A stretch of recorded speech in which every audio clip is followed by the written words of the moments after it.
Humans of the Cardboard, we have some scary news this morning. We have confirmation of yet another wave of Tenpai Dragon cards, except this time it's even smaller. It looks like it's only one card in Rage of the Abyss.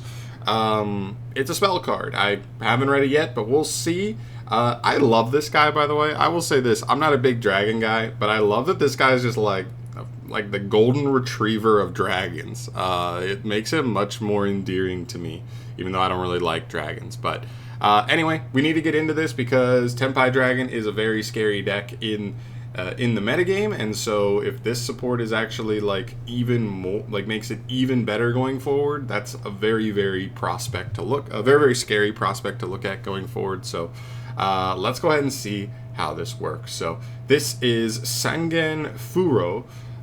Continuous spell card. You can only use the second effect once per turn. First effect reads, once per turn, when a monster or monsters is destroyed by battle involving your fire dragon monsters, you can target one of those destroyed monsters, special summon it to your field in defense position. Second effect, during your opponent's end phase, you can pay 1,000 life points, then target one Sangen spell or trap in your graveyard, set it, but banish it when it leaves the field. Okay. I will say this, just on first read, this is not that scary. This does not strike me as like when we read the last wave, we read the new Tenpai Dragon monster for the main deck that's like a Poplar and then summons one from, and then a Lone Fires from deck. That card read scary, right? For an archetype that's already, probably a top 5 deck in the game, borderline top 5 deck. This card does not necessarily do the same for me. This card almost to me has win more written all over it. The first effect being for a card in a deck where the whole goal of the deck is to go second and OTK your opponent. They are not trying to give you a turn 3. You go first, you die on turn 2. They don't want you to get to turn 3. And so this card reborning one of the monsters you destroy, specifically in defense position. So some of the restrictions on that are you can't reborn any link monsters, and you can't attack with the monster you reborn. So even though you're reborning in battle phase, this does not help you push any more damage into your opponent. So it's not doing anything to help you reach that OTK that turn. This seems to be more of a follow-up card in a situation where you're not killing your opponent, so you try and go for this card to maybe take something from theirs that gives you either extra material to utilize in main phase 2, or potentially even take something that is just a generic something on the field that actually gives an end board piece that actually gives you some utility. What about just a Cashier of Fenrir, right? You just take a Fenrir,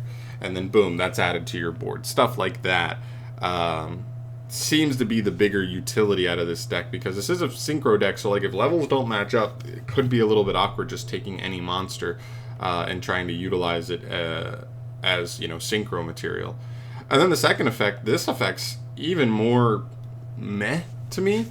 So this card does nothing for your opponents, and I just think where I come with this second effect is we are in 2024.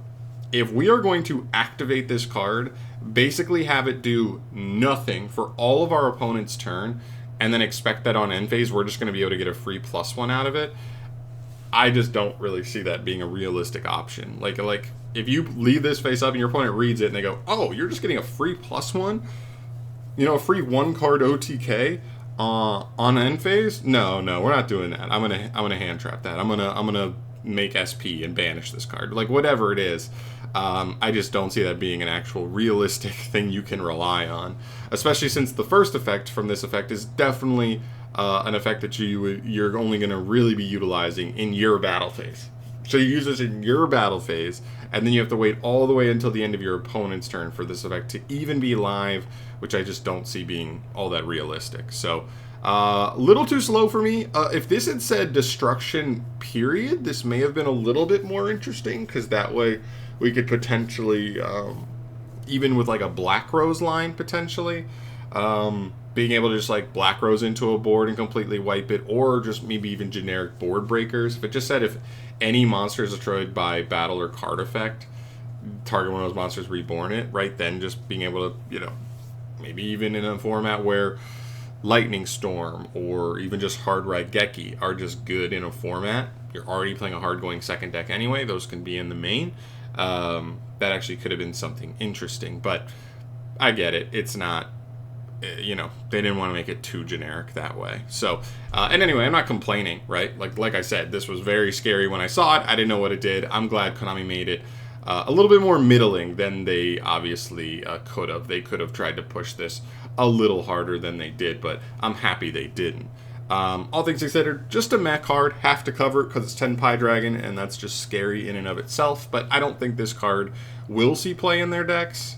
And that's kind of just where I land on that. I just don't think this card's gonna end up seeing play for them. So, yeah, that's it for me. Let me know your thoughts down below on this card. Does this card have any additional like secret value that you think I'm not catching on to here on first read? I'd love to hear your guys' thoughts on that down below.